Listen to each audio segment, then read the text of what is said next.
So everyone start कर रहे हैं। लास्ट 2 लेक्चर्स में हमने बैंकिंग के चैप्टर को स्टार्ट किया था। हमने पीएल का फॉर्मेट देखा था और पीएल को फॉर्मेट के बाद हमने क्वेश्चन 5 और 6 किया था।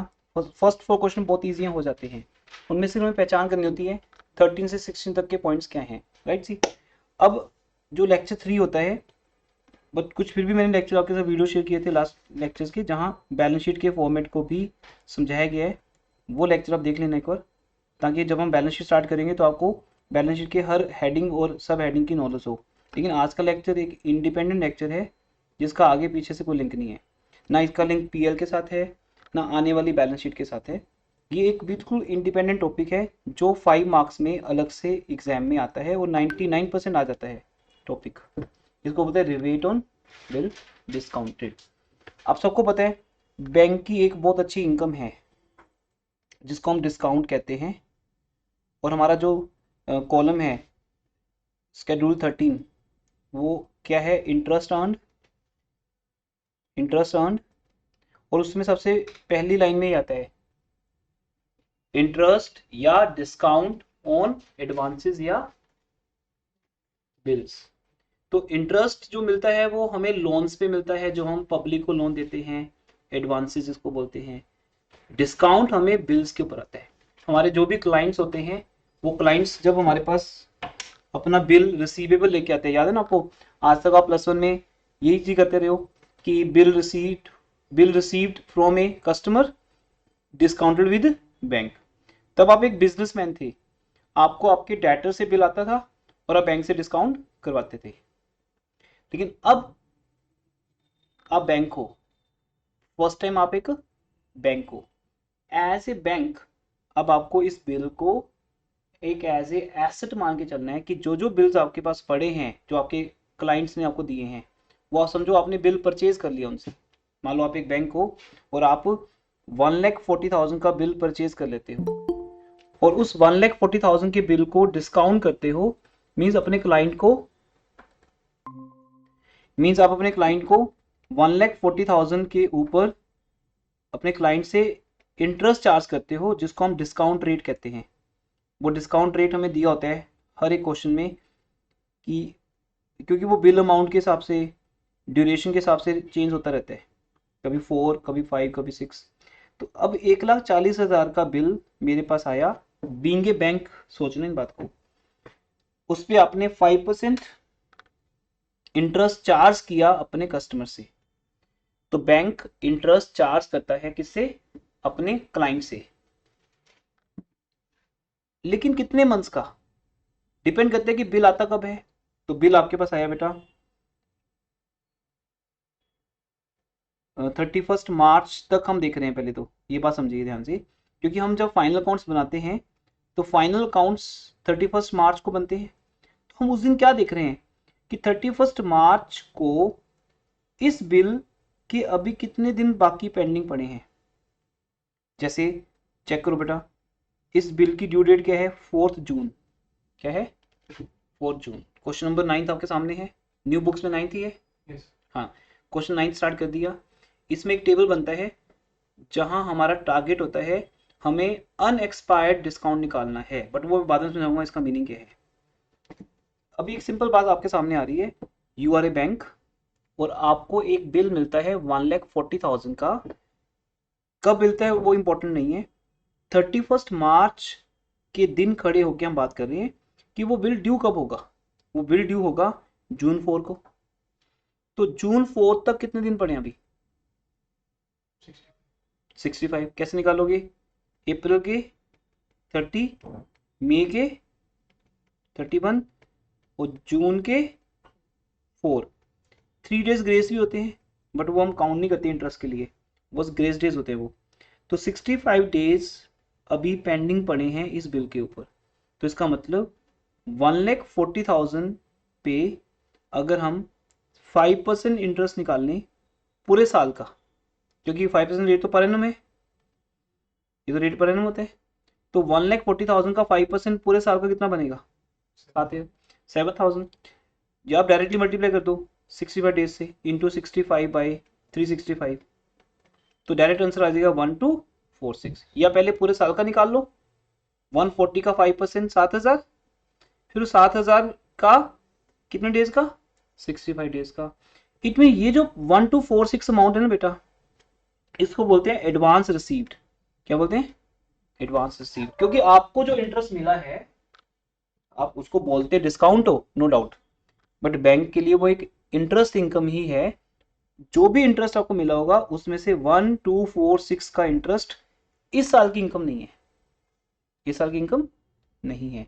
वो किसकी इनकम है, अगले साल की। उसको बोलते हैं अनएक्सपायर्ड इनकम। वो डिस्काउंट जो मिला तो इसी साल 31 मार्च तक मिल गया ना आपको, क्योंकि किस दिन मिल जाता है, जिस दिन आप बिल डिस्काउंट करते हो। अब इस चीज को हम ऐसे भी समझ सकते हैं, देखिए इतनी बात नहीं भी समझ आई वो देखो ध्यान से। सपोज आप 31 मार्च 2022 पे खड़े हो और इससे पहले फेब में, इससे पहले फेब में, मार्च में, किसी भी डेट को आपको कुछ बिल मिलते हैं, बिल रिसीवेबल आपको रिसीव होते हैं।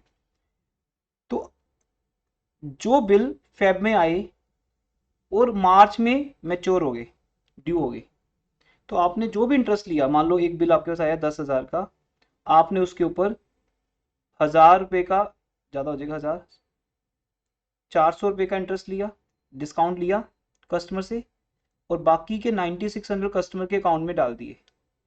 इसको बोलते हैं 10,000 का बिल परचेज करना। 400 रुपये आपका डिस्काउंट रिसीव्ड हो गया, जिसको इनकम बोलते हैं बैंक के केस में, और ये आपने अकाउंट में डाल दिए कस्टमर के।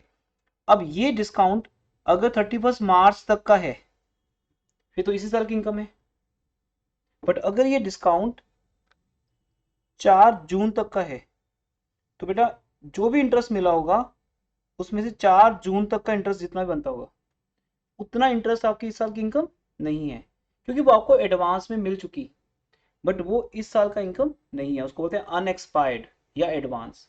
बस वो इनकम आपको कैलकुलेट करके अपनी डिस्काउंट इनकम में से माइनस करनी है। इसका एक्चुअल नेम क्या है, रिबेट ऑन बिल डिस्काउंटेड। क्या है, रिबेट ऑन। और कल आपको याद होगा हमने जब 5th और 6th क्वेश्चन किया था, तो जितना डिस्काउंट रिसीव होता है उस टोटल में से हम एक क्लोजिंग वैल्यू माइनस कर देते हैं, रिबेट ऑन बिल डिस्काउंटेड। वो क्लोजिंग वैल्यू जो आपको कल दी होती थी 5th और 6th क्वेश्चन में, आज वो आपको कैलकुलेट करनी है। और उसको कैलकुलेट करने के लिए हम एक टेबल बनाते हैं, ये देखो जो हम आज बना रहे हैं। ठीक है, ये मेरा एक इंट्रो था, बाकी आपको क्वेश्चन करते थे सारी बात समझ आ जाएगी। अब इस टेबल को देखिए ध्यान से। इस टेबल का जो पहला कॉलम है क्या है, ड्यू डेट। हमारे जो पहला बिल है, पहले बिल की ड्यू डेट क्या है, जून 4। क्या है, जून 4। बिल कितने का है, 140 का। 31 मार्च के बाद, क्योंकि 31 मार्च तक जो मिल गया वो तो इस साल की इनकम है, 31 मार्च के बाद कितने डेज हैं, 65 डेज। तो 1,40,000 पे 5% सीधा निकाल लो। ये कॉलम बनाने की जरूरत नहीं है आपको। 65 डेज का कितना इंटरेस्ट है जो इस साल की इनकम नहीं है, वो कितना आ गया, 1246। अब टोटल इंटरेस्ट कितना रिसीव हुआ था वो तो नहीं हमें पता, वो तो डिपेंड करता है कि बिल किस दिन आया था हमारे पास। मान लो बिल आया था 1 फेब को, तो याद है ना आपको, हम 1 फेब से लेकर 4 जून तक का इंटरेस्ट चार्ज करेंगे अपने कस्टमर से। तो 1 फेब से लेकर 31 मार्च तक के जो 2 महीने हैं वो तो इसी साल के हैं, उसकी तो हम बात नहीं कर रहे, वो तो इस साल की इनकम है। पर इस 31 मार्च के बाद के जो डेज हैं वो डेज हमें निकालने हैं। इसलिए बिल किस दिन बैंक के पास आया वो डेट इंपॉर्टेंट नहीं है, इंपॉर्टेंट क्या है, 31 मार्च के बाद कब ये बिल मैच्योर होगा। तो जितने बिल जनवरी में आकर मार्च तक मैच्योर हो जाएंगे उनकी हम बात ही नहीं कर रहे, वो तो समझो कि आपकी इस साल की इनकम है, उनके ऊपर जो डिस्काउंट मिला। बिल हमारी एसेट है। आप देखोगे हम बिल रिसीवेबल जो होते हैं हमारे, हम जो परचेज करते हैं उन्हें हम एक अपनी करंट एसेट मानते हैं, क्योंकि वो पैसा जून में मिल जाना है वापस हमें, बट हमने दिया होगा कम, क्लाइंट को मिलेगा हमें ज्यादा। इसी को बोलते हैं बिल डिस्काउंटेड। दूसरा बिल ड्यू होगा 10 जून को। अब आपको पता है अगर आपने 4 जून तक गिन लिया तो 10 जून तक आपको सिर्फ इसमें 6 दिन और ऐड करने हैं, क्योंकि 4 जून तक हम गिन चुके हैं। अप्रैल के 30 डेज, मई के 31, जून के 4, तो 65 डेज तो यहाँ तक आ चुके, प्लस 6 डेज और कितने हो गए 71। फिर बस अमाउंट पता है आपको, रेट पता है, अमाउंट इंटू रेट इंटू कितने डेज 71 डेज, तो ये आंसर आ जाएगा। वो आप कोई भी एक अमाउंट कैलकुलेट करके देख लो फॉर योर ओन सेटिस्फेक्शन।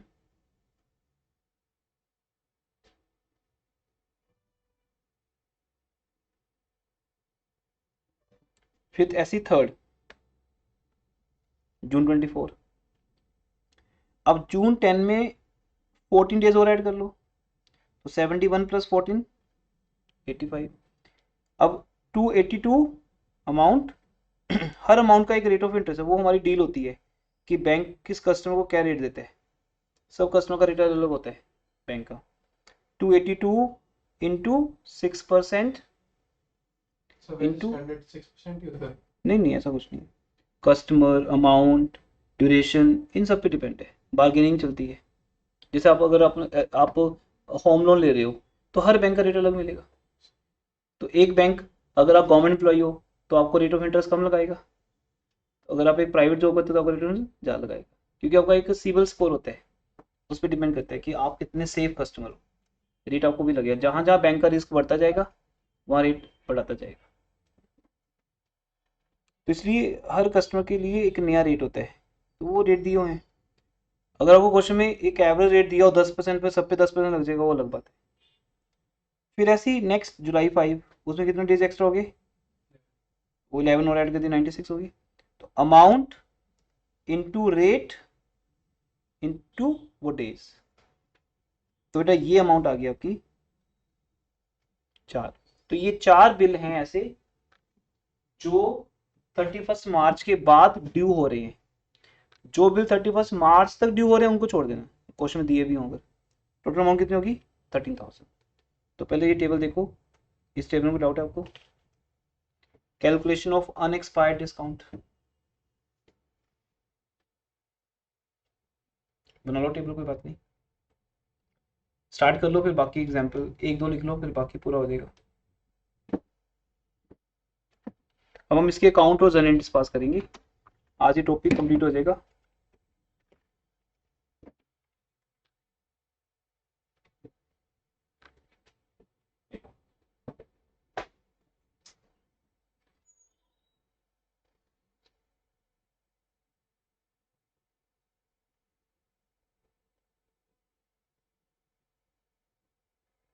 हाँ नहीं स्टार्ट हुई, स्टार्ट हुई।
अब देखिए सेकंड पॉइंट है, अब इसका एक काउंट। Excuse me sir. हाँ जी मुस्कान। सर इस चैप्टर में ना काफी क्वेश्चंस है प्रैक्टिकल प्रॉब्लम्स में, तो इम्पोर्टेंट बता दो कि हम एग्जाम पॉइंट ऑफ व्यू से कौन से क्वेश्चंस करें। बेटा अभी तक मैंने फिफ्थ और सिक्स ही बोले, 2 क्वेश्चन करने को बस, वही 2 क्वेश्चन मैंने करवाए थे लास्ट क्लास में।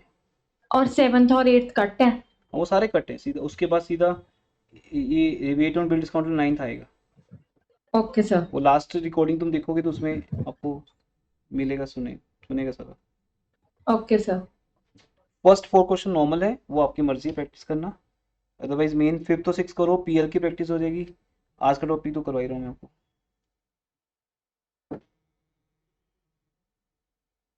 सर एक और डाउट था, जो सिक्स्थ क्वेश्चन है उसमें लिखा हुआ है right of all preliminary expenses. वो पॉइंट यूज नहीं होगा बेटा, वो बैलेंस शीट के अंदर ही यूज होगा। प्रीलिमिनरी एक्सपेंस राइट ऑफ हो जाएंगे और बैलेंस शीट में हमारे रिजर्व्स कम हो जाएंगे उसके लिए। वो जो तो बैलेंस शीट, इन्हें पीएनएल में नहीं लिखेंगे नहीं हम? पीएल में स्पेस है ही नहीं ना हमारे पास उसके लिए। पीएल में कोई स्केड्यूल या कुछ है नहीं ऐसा, तो वो बैलेंस शीट में ही खत्म होगा। क्योंकि सर जो पिछला अपने बैच है उसमें आपने कहा था कि अगर आप इनको ऐड कर दोगे तो आपके आंसर में चेंज होगा, आपने इन्हें अदर एक्सपेंसेस हाँ में डाला था। हाँ वो डाल सकते हैं, मैंने इस बार भी कहा था इवन कि अदर एक्सपेंस का पार्ट बना सकते हैं, लेकिन वो जरूरी नहीं कि बनाना है। ऑप्शन है कि आप इसको अदर एक्सपेंस में ना लेकर आप उसको बैलेंस शीट में ले जाओ। दोनों ऑप्शन हैं, जो बैलेंस शीट कॉन्सेप्ट आएगा तो उसमें आपको बात क्लियर हो जाएगी। Okay sir. हम्म, हाँ जी। अब हम डिस्काउंट कौन बना रहे हैं यहाँ पर, क्योंकि अदर एक्सपेंस की कोई डेफिनेशन नहीं है, तो अगर उसमें प्रीलिमिनरी एक्सपेंस डाल देंगे तो आंसर चेंज हो जाएगा। वो भी अलाउड है, लेकिन बैलेंस शीट में दिखा सकते हैं। क्योंकि प्रीलिमिनरी प्रॉब्लम क्या है ना, प्रीलिमिनरी एक्सपेंस ऑपरेटिंग नहीं है, इसलिए कई बार ऑब्जेक्शन आती है, तो करने को तो कर सकते हैं, कोई बात नहीं, लेकिन फिर भी हम ना करें तो ठीक। डिस्काउंट रिसीव्ड अकाउंट है बेटा, ये बेसिकली हमारा जो डिस्काउंट हमें पूरा साल रिसीव हुआ है, डिस्काउंट रिसीव्ड अकाउंट, ये आपके बैंक के लिए तो इनकम है। आज तक आप +1 से पढ़ते आ रहे हो तो आपने हमेशा इस डिस्काउंट को क्या माना, एक्सपेंस। हम कैंटीन बनाते थे, bank debit, discount debit to B R, तब हम कस्टमर होते थे बैंक के। पर अब आप खुद बैंक हो, तो ये डिस्काउंट रिसीव हुआ। किससे मिला डिस्काउंट आपको, आपके क्लाइंट से। बाय सन्ड्रीज का मतलब आपके कस्टमर, तो बाय कस्टमर अकाउंट भी लिख सकते हैं। टोटल डिस्काउंट कितना रिसीव हुआ पूरे साल में, 85,000। ये क्वेश्चन में दिया जाता है, आपको चेक कर लो, दिया हुआ है। डिस्काउंट ब्रैकेट में क्रेडिट लिखा होता है, 85,000 आपको दिया होता है कि पूरे साल में आपको डिस्काउंट मिला 85,000। लेकिन इसमें से अब देखो, ये तो पूरे साल का है ना। जैसे मान लो कि हमारा ईयर कब स्टार्ट हुआ, 1 अप्रैल को। आपकी न्यू बुक्स में ईयर क्या है, 31 मार्च। क्लोजिंग डेट क्या है न्यू बुक्स में, सर 18 पे। पुरानी बुक है, चलो चलो मान लो न्यू बुक्स में 19 है मान लो, या 20 वट एवर। तो आपको जो भी बिल अप्रैल से लेकर मार्च तक मिलते गए, उस पे टोटल डिस्काउंट आपने कैलकुलेट कर लिया 85,000। पर जो बिल अभी लास्ट में मिले होंगे, फेब में या मार्च में, वो कब ड्यू हो रहे हैं, जून में, जुलाई में, जैसे भी हमने ऊपर टेबल बनाया था। तो हम इन 4 बिल्स की बात कर रहे हैं, 1 2 3 4। ये 4 बिल जो ड्यू जून जुलाई में हो रहे हैं, जो मार्च तक ड्यू नहीं होंगे। इन 4 बिल के अलावा बाकी बिल तो मार्च तक हो चुके ड्यू। वो जैसे अप्रैल में आए, जुलाई में खत्म हो गए, नवंबर में आए, फेब में खत्म हो गए। जो अब फेब में आए, 31 मार्च से पहले वाले बिल, ये वो 4 हैं। उनके ऊपर कितना डिस्काउंट कैलकुलेट किया हमने, 13,000। तो उसको हम एक अकाउंट में डाल देंगे, to unexpired discount account, to unexpired discount account. यहां डेट लिखने की जरूरत नहीं है। या इसका दूसरा नाम क्या है, to rebate on bill discounted. Unexpired discount नहीं लिखना, तो क्या लिखोगे, to rebate on bill discounted. ये अकाउंट मैं आपको बना के दिखाता हूँ, ये देखिए, डिस्काउंट रिसीव्ड अकाउंट,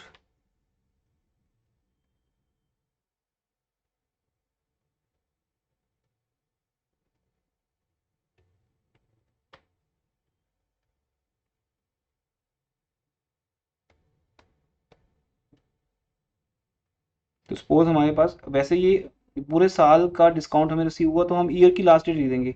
मान लो ईयर डेट है 31 मार्च 19, तो बाय सन्ड्रीज या बाय कस्टमर काउंट हमें डिस्काउंट मिला पूरे साल में 85।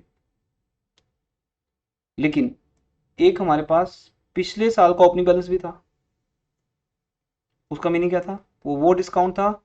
हाँ जी, वो डिस्काउंट था जो पिछले साल रिसीव हो गया था, बट इनकम इस साल की थी, क्योंकि ओपनिंग एडवांस हमेशा इस साल की इनकम होते हैं। तो बाय, अब आपने नाम क्या रखना है वो आपके ऊपर है, अनएक्सपायर्ड या by rebate. By rebate on bill discounted, ये एक ओपनिंग बैलेंस है। क्या है ओपनिंग बैलेंस? 13,000, सॉरी 8,000 क्वेश्चन में दिया हुआ है। ये आपको 1 अप्रैल 18 को दिया होगा। अगर मेरा ईयर 19 को क्लोज होता है तो ओपनिंग डेट क्या है 18। तो 1 अप्रैल 18 को जो डिस्काउंट दिया है वो पिछले साल का रिबेट ऑन बिल डिस्काउंटेड है, वो इस साल की इनकम है। और इस साल का जो हमने निकाला है,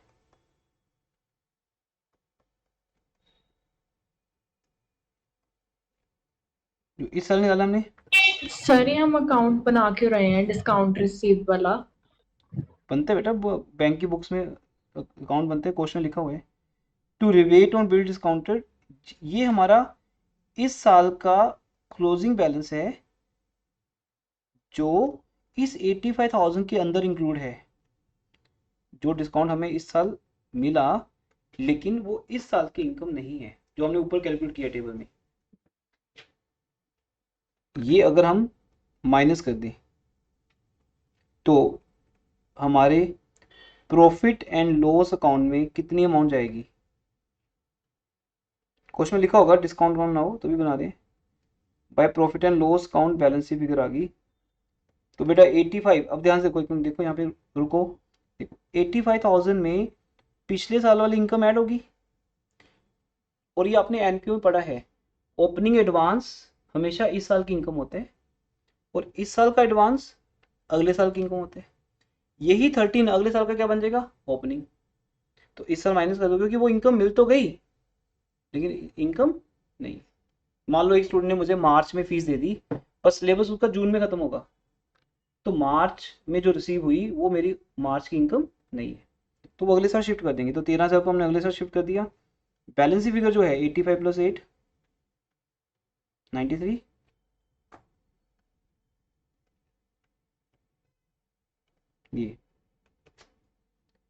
ये बैलेंस फिगर आ जाएगी डिस्काउंट रिसीव्ड अकाउंट।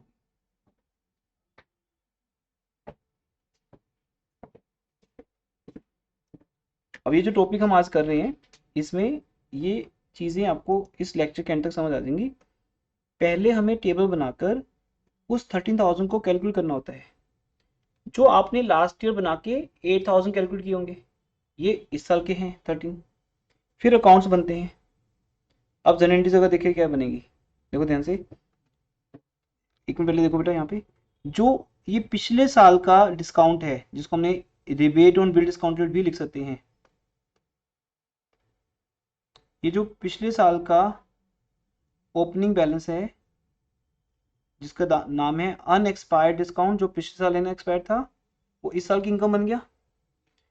तो लास्ट ईयर ये हमारे ऊपर एक लायबिलिटी थी, जैसे एडवांस कुछ भी मिलता है आपके ऊपर क्या बन जाती है, लायबिलिटी। अब आप उसको डेबिट करके डिस्काउंट अकाउंट में क्रेडिट कर दो, इसलिए मैंने ऊपर ये देखो डिस्काउंट अकाउंट को क्रेडिट किए बाय अनएक्सपायर्ड डिस्काउंट या रिबेट ऑन बिल डिस्काउंटेड, ये एंट्री बन गई। फिर इस साल का, इस साल का जो अनएक्सपायर्ड है वो डिस्काउंट अकाउंट में से निकाल के माइनस कर दो। तो जनरल एंट्री वही सिखा रही है कि ओपनिंग बैलेंस डिस्काउंट अकाउंट में प्लस हो गया और क्लोजिंग बैलेंस डिस्काउंट अकाउंट में से माइनस हो गया। और डिस्काउंट अकाउंट जो पूरा साल बनता है, जब भी किसी कस्टमर से डिस्काउंट मिलता है आप इसको डिस्काउंट रिसीव्ड अकाउंट लिख सकते हो। तो जब भी किसी कस्टमर से डिस्काउंट रिसीव होता है हमें, हम उसको डिस्काउंट अकाउंट में ले जाते हैं।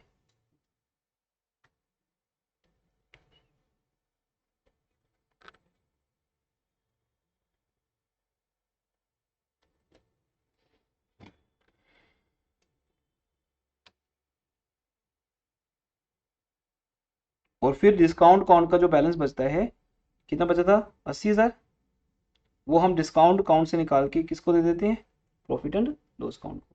तो जो काम बेटा हम अकाउंट के अंदर कर रहे हैं वही जर्नल एंट्रीज में कर रहे हैं।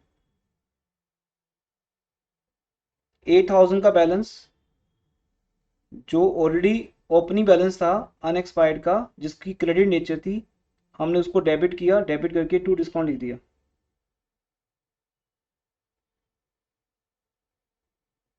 और फिर डिस्काउंट काउंट को डेबिट करके उसमें से 13,000 निकाल लिया।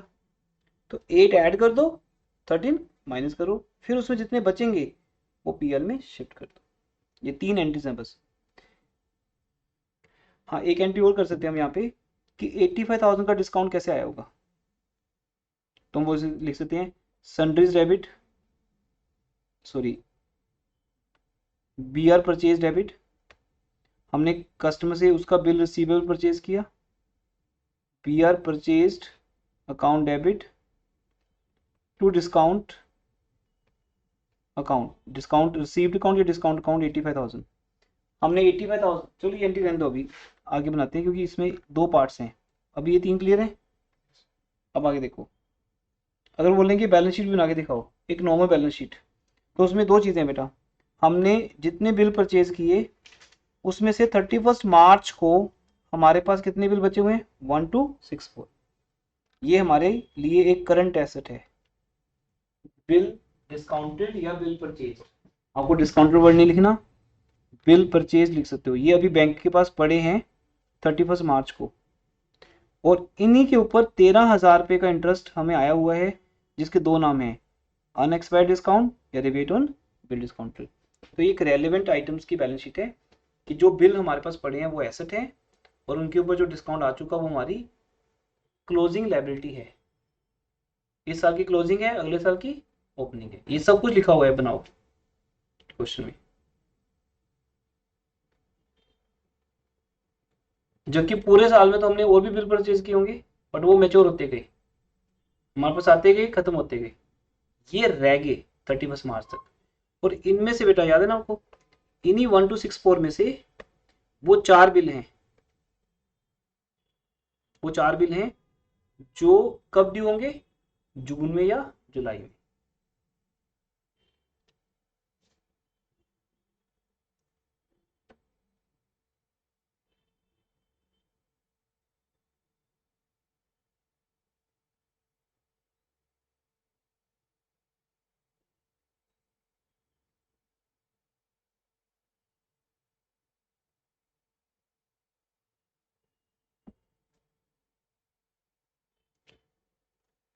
अब ये कंप्लीट क्वेश्चन था, इसके बाद आपका रेपिटेशन रहेगी। जैसे 10th क्वेश्चन प्रॉपर जर्नलिटीज बेस्ड है, इसमें वो आपको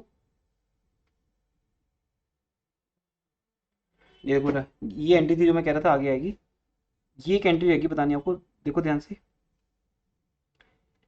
ड्यूरिंग द ईयर जब एंट्री बनती है 8 9 है ड्यूरिंग द ईयर, मान लो हमारा ये ओल्ड बुक्स में या न्यू बुक्स में जो भी ईयर है, ड्यूरिंग 8 9 आपने 4,000 के बिल परचेज किए, उसका नाम हम क्या देते हैं, बिल्स परचेज्ड एंड डिस्काउंटेड। ये हमारी एक करंट एसेट बन जाती है। 4,000 के बिल में से हम 144 का डिस्काउंट काट के, जिसको हम बोलते हैं डिस्काउंट रिसीव्ड अकाउंट, जैसे लास्ट क्वेश्चन में इसको सिर्फ डिस्काउंट काउंट बोल रहे थे, इसका पूरा नाम क्या है, discount received on bills count या discount on bills count, main discount count है ये डिस्काउंट। अब हम ऑन एंड एवरेज निकाल रहे हैं। देखो पिछले क्वेश्चन में टेबल बना था, यहाँ वो कहते हैं एक एवरेज ले लो 73 डेज का, तो 4,000 करोड़, ये रुपीज में करोड़ चल रहा है, 4,000 ले लो, एवरेज रेट क्या ले लिया 18%, तो इन्होंने आपका टेबल बचा दिया। नहीं तो फिर वही आपको वो 3 से 4 बिल देता, सबका रेट सबकी अमाउंट। कहते आप ऑन एंड एवरेज ले लो कि 4,000 के बिल्स पे 18% रेट ऑफ इंटरेस्ट है, और 73 डेज के लिए हम चार्ज करते हैं। तो बेटा 4,000 रुपीज़ के बिल्स पे 144 रुपीज़ का तो इंटरेस्ट बैंक को इनकम हो जाता है, वो काट के बाकी का पैसा वो क्लाइंट के अकाउंट में शिफ्ट कर देते हैं। अब इसी की रिवर्स एंट्री मैं दिखाता हूँ आपको, जो आप प्लस में बनाते थे। देखो याद है, बैंक अकाउंट डेबिट, बैंक से आएंगे 3856, डिस्काउंट डेबिट, बैंक ने आपसे डिस्काउंट काट लिया 144 का, टू बी आर, बिल्कुल इसकी एग्जैक्ट, इसकी बिल्कुल रिवर्स एंट्री है ये। बैंक ने बी आर खरीदा, बी आर उसकी बन गया asset, B R purchase account debit. आपके लिए डिस्काउंट एक्सपेंस था, बैंक के लिए क्या बन गया, इनकम टू डिस्काउंट अकाउंट। आप बैंक को डेबिट करते थे, बैंक आपको क्रेडिट कर रहे हैं to customer account, client account.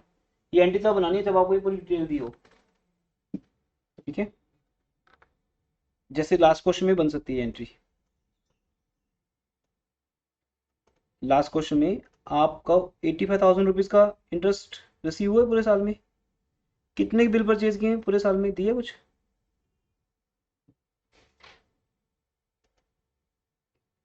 नहीं दिया, इसलिए वो एंट्री बनी नहीं वहां। आपको इतना पता है कि लास्ट में बिल बचे कितने, वो तो बचे है ना, आपके पास पूरे साल में कितने के आए थे ये नहीं पता। तो इसलिए इस क्वेश्चन में हमें ये पता है कि पूरा साल हमारे पास जो बिल आए थे वो 4,000 के थे, बिल परचेज अकाउंट डेबिट 4,000, उसमें से 144 रुपीज का इंटरेस्ट काट के बाकी का पैसा हमने क्लाइंट के अकाउंट में ट्रांसफर कर दिया। ये कैंटी बन गई।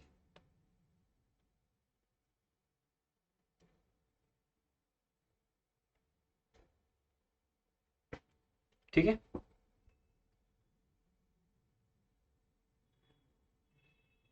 उसके अलावा बाकी 3 एंट्रीज आपको आती है बेटा। पिछले साल का जो रिबेट है, देखो ओपनिंग बैलेंस दिया 9 रुपीज, क्योंकि ये हमेशा दिया होगा पिछले साल का ये।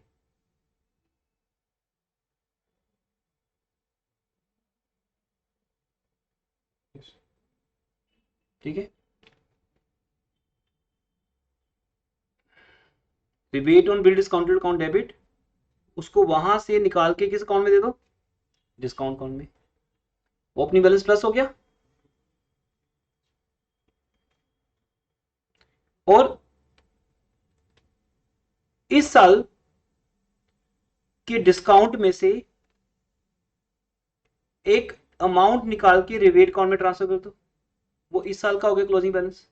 वो कितनी होगी वो टेबल बना के आती है बेटा, लेकिन ये कहते हैं टेबल बनाने की नीड नहीं, हम आपको ऑन एंड एवरेज बता देते हैं कि 4,000 में से ये देखो 600 करोड़ के बिल अभी भी पड़े हैं, मार्च तक पेंडिंग पड़े हैं, जबकि 3400 के बिल आए और चले गए। जैसे मई में आए, अगस्त में मैच्योर हो गए, फिर नवंबर में आए, फेब में मैच्योर हो गए, तो वो उनकी बात कर ही रहे। जो बिल बच गए वो 600 रुपए के बिल जो मार्च से पहले आए और हमारे पास रुक गए, क्यों, क्योंकि वो आने वाले साल में क्या हो रहे हैं, मैच्योर हो रहे हैं। कोई मई में, कोई जुलाई में, कोई अगस्त में, कोई अप्रैल में।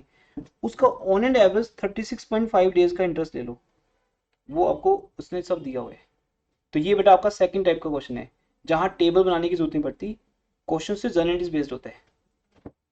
तब आपको 600 करोड़ के बिल दिए, अब देखो यही 600 करोड़ ना देकर, देखो लास्ट क्वेश्चन में, पहले समझो ध्यान से, पूरी बात समझ आ जाएगी आपको। पिछले क्वेश्चन में आपको ये 4 बिल दिए थे, 1 2 3 4, आज इन चारों बिल का टोटल दिया है 600 करोड़। ठीक है, 600 करोड़। एक मिनट, और लास्ट क्वेश्चन में रेट ऑफ इंटरेस्ट सबका अलग था, आज एवरेज रेट क्या दे दिया, 18%। लास्ट क्वेश्चन में सबका डेज थे अलग अलग, 65 71 85 96, आज एवरेज डेज कितने हैं, 36 डेज। जो पूरा साल के बिल हैं वो तो 73 के हैं, जिससे हम टोटल इंटरेस्ट निकालेंगे 144। ये तो 4,000 के टोटल बिल्स के ऊपर है, पूरे साल का 73 एवरेज। लेकिन 600 करोड़ के जो बिल बचे हुए हैं उसके एवरेज क्या है, 37 है। ये है 144 है कि जितना डिस्काउंट हमें मिला पूरे साल में, और ये 10.8 क्या है, जितना हमें इस साल कैंसिल करना है। तो 144 में से 10.80 क्या हो जाएगा, कैंसिल हो जाएगा। अब मोटी बात क्या है बेटा, ये देखो मोटी बात है कि आपको पूरे साल में जो इंटरेस्ट मिला वो कितना मिला, देखो ध्यान से, फिर इनके अकाउंट्स बनेंगे।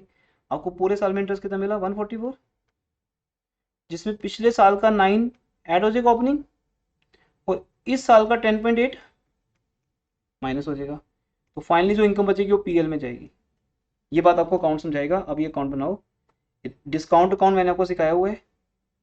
एक नया अकाउंट आएगा रिबेट ऑन बिल डिस्काउंट। अब आप ये डिस्काउंट अकाउंट बनाने की कोशिश करो, बनाओ खुद।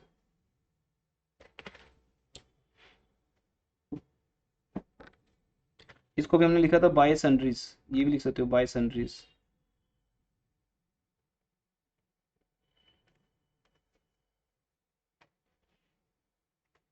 ओपनिंग बैलेंस को इस साल डिस्काउंट अकाउंट में शिफ्ट कर दो, चाहे अभी कर दो चाहे एंड में कर दो।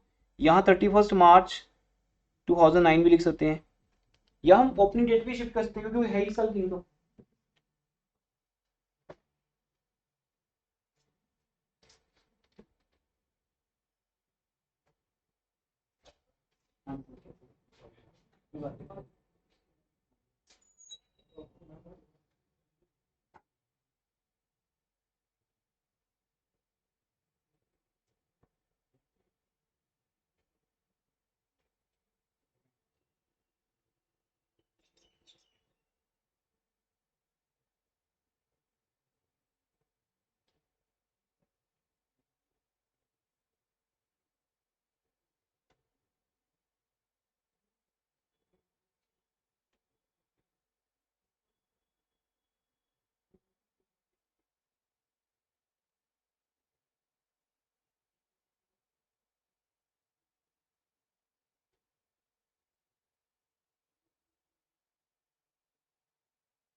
हाँ जी, देखो बाय सन्ड्रीज लिखा, चाहे पहले लिख दो या बाद में लिख दो, फर्क नहीं पड़ता।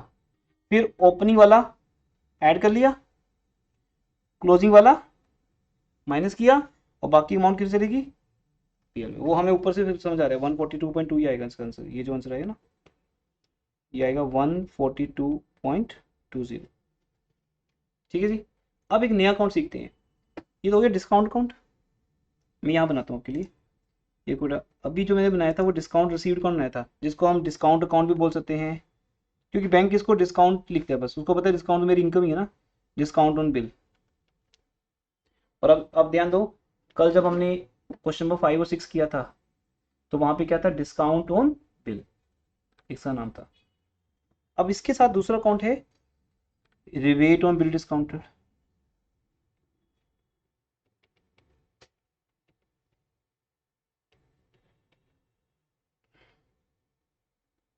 रिबेट ऑन बिल डिस्काउंटेड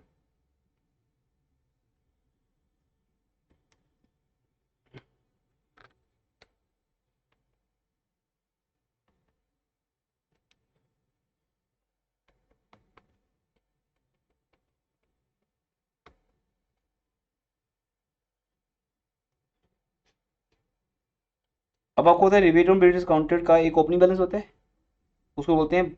और वो कौन सा अकाउंट होता है, हमेशा ये एक लायबिलिटी अकाउंट होता है बेटा, जिसको हम एक आम लैंग्वेज में बोलते हैं एडवांस मिल गया हमें। मैंने मार्च में आपसे फीस एडवांस ले ली कि कोर्स में आपका जून में कराऊंगा, तो वो मेरा क्या हो गया, एडवांस लायबिलिटी।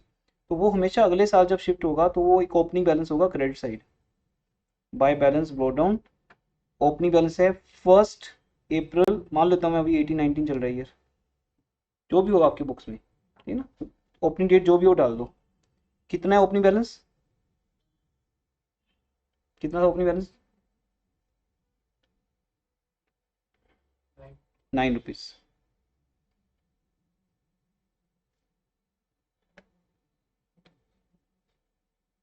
ठीक है, अब इसका क्या किया हमने, आप बताओ। हाँ जी बोलो, इसका हमने क्या किया? हमने इसको डिस्काउंट ऑन बिल अकाउंट में ट्रांसफर कर दिया। तभी चाहे वो आप फर्स्ट डेट को ही कर दो, कोई बात नहीं, तभी फर्स्ट डेट को ऊपर क्या एंट्री आई थी, ये देखो, जब ऊपर जो बिल बनाया था, इसको हम उल्टा भी कर सकते हैं ना, इस एंट्री को पहले कर सकते हैं, जैसे भी आपने बनाया अकाउंट, आप पहले इस एंट्री को पास कर दो, 1 अप्रैल 18 को by rebate on bill discounted 9 rupees. फिर पूरे साल की जो इनकम हुई उसके हमने एंट्री क्या बनाई, bill purchased account debit, bill purchased account debit to discount, तो बाय सैलरीज की जगह पे बाय बिल्स परचेज लिख सकते हो, बाय बिल परचेज्ड अकाउंट। वो डिपेंड करता है कि हम दो एंट्रीज बना रहे हैं एक बना रहे हैं। अगर हम कंबाइन एंट्री बना रहे हैं तो हम क्या बोल रहे हैं, bill purchased account debit 4000 to discount to client account. तो कितना हमने निकाला था वो, 4000 पे 73 डेज का 140। 144। तो ये 9 रुपीज़ की बात हो रही है यहाँ पे अभी, ये देखो ये 9 रुपीज़ की, कि ये जो 9 रुपीज़ हैं ये कहाँ जाएंगे, ये rebate on bill discounted account में चले जाते हैं, और जाने के बाद एक बार के लिए ये अकाउंट बंद हो जाता है, एक बार के लिए क्या हो गया, बंद हो गया। फिर ईयर के एंड पे भी सेम सीन आता है कि हमने जो बिल खरीदे हुए हैं ना, उसमें से 600 रुपये के बिल बच गए, जिसपे 36 डेज का एक ऑन एंड एवरेज डिस्काउंट आया हुआ है हमारे पास। वो कितना था, 10.2, तो वो मैंने यहाँ लिख दिया 10.2, इस ईयर के एंड पे एंट्री कर दी 10.2। तो ऑटोमेटिकली क्या एंट्री बनी, देखो, discount on bill debit to rebate, तो रिबेट अकाउंट क्या हो गया, क्रेडिट, रिबेट अकाउंट क्रेडिट हो गया, बाय डिस्काउंट रिसीव्ड अकाउंट, मतलब वहीं से आ रहा है ना 10.2।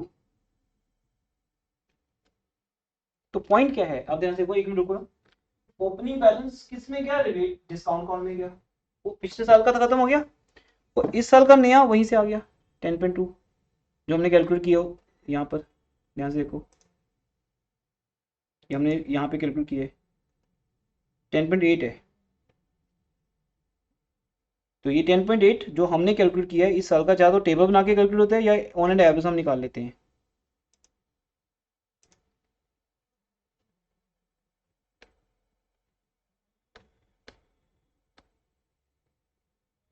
वो फिर यहाँ से कहाँ चला जाएगा,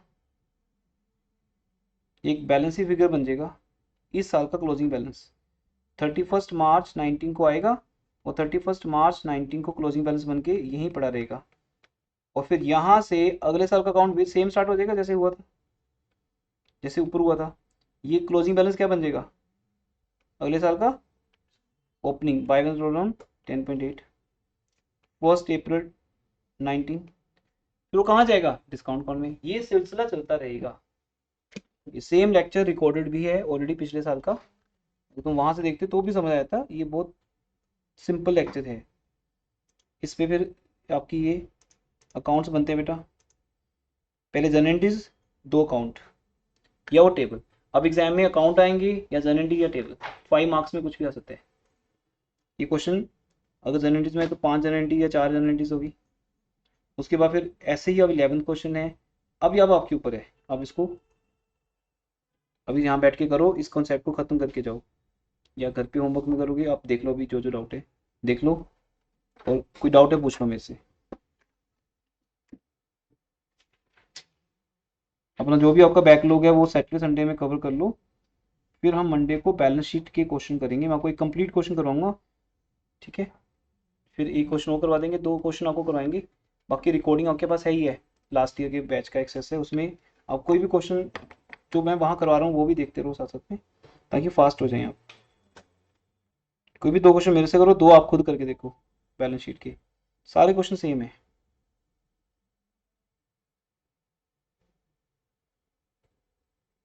अब देखो आपको ये टेबल में कोई डाउट है? फिर जनरल एंट्री, ठीक है। फिर नेक्स्ट क्वेश्चन आएगा, टेबल बनेगा, सब कुछ सेम है, मेरी तरफ से कुछ पेंडिंग नहीं है, ये सेम सेम है सब कुछ। फिर एंट्री बनेगी बस। उसके बाद 13 क्वेश्चन क्रॉस है, ये कुछ नहीं आपके पैटर्न में, ये क्रॉस है,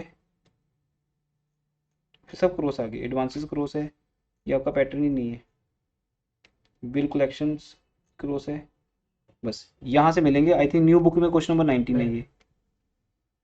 तो अब मोटी बात क्या है यहाँ पर, क्वेश्चन 1 to 4 आपको प्रैक्टिस करनी है, वो बहुत इजी क्वेश्चन है पीएल के, वो ओरल ही कर लो सोल्यूशन में से।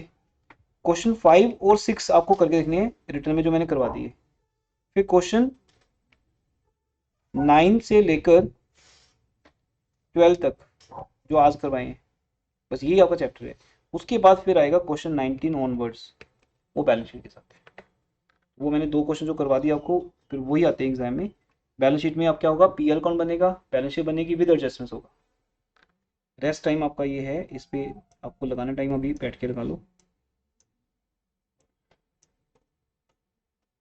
9th करवा दिया, 10th करवा दिया, 2 क्वेश्चन सेम टू सेम है 11th 12th, पर मेन 9th 10th है जिसमें अकाउंट्स भी कहा है, जनरल एंट्रीज भी। 11th 12th में से टेबल है बस, वो टेबल बनाओ, और जो आंसर आ गया 7009 उसकी एक एंट्री क्या है, डिस्काउंट अकाउंट से निकाल लो और अनएक्सपायर्ड में डाल दो, या रिबेट में डाल दो, इसका नाम क्या है, रिबेट ऑन बिल डिस्काउंट। अब इससे आपको कल वाली बात समझ आ गई कि हम 5th 6th क्वेश्चन में क्या कर रहे थे, ओपनिंग जो बैलेंस होता था रिबेट बिल डिस्काउंटेड का, वो ऐड कर देते थे, और जो रिबेट और बिल डिस्काउंट क्लोजिंग बैलेंस था वो माइनस। आज बस हम उसको कैलकुलेट करके देख रहे हैं क्लोजिंग को कैसे आता है, और उसकी जनरेटी पास कर रहे हैं, बस ये बेटा। इसके तो अब हम बैलेंस शीट स्टार्ट कर सकते हैं, लेकिन नेक्स्ट क्लास में आने से पहले जो लेक्चर मैंने शेयर किए थे आपके ग्रुप में, ठीक है, उससे पहला लेक्चर जो शेयर किया था उसमें बैलेंस शीट समझा रहा हूँ मैं, जब लिखा था कि आफ्टर 43 मिनट्स देखो, उसमें बैलेंस शीट के कंटेंट्स हैं, वो देख लेना। उसके बाद तो पीएल के क्वेश्चन ही थे बस, वो तो आपने कर ली तो ठीक है, या मैंने करवा भी दिया आपको द्वारा लास्ट क्लास में। तो लेटेस्ट जो रिकॉर्डिंग्स आपके साथ हो रही हैं वो भी देखो, टाइम टू टाइम मैं आपके साथ कुछ रिकॉर्डिंग शेयर करता रहूँगा, ताकि अगर हम रेगुलर नहीं भी मिल पा रहे तो एक दिन क्लास लगा रहे हो, एक दिन रिकॉर्डिंग देख ली, तो बराबर होता जाएगा, हिसाब बराबर होता जाएगा, मेन आपका काम चलता रहेगा आगे आगे। क्वेश्चन करो और डाउट्स लेके आओ, ठीक है जी। करने अब किए जाना है आपने, जाना है, ठीक है, हो जाएगा ना, ठीक है जी, ओके, ठीक है जी। ऑनलाइन स्टूडेंट्स आपका कोई डाउट है या क्वेश्चन करके देखने आपने, ठीक है, एक मिनट।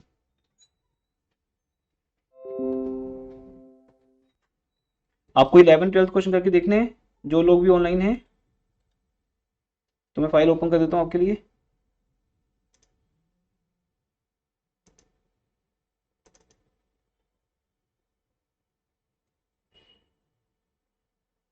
करके देख लो, अगर आपको लगे आता है ठीक है, आप किसी टाइम पे लीव कर सकते हो, you can leave any time. Doubt होगा तो मुझे बता देना, मैं यहीं पे हूँ क्लासरूम में।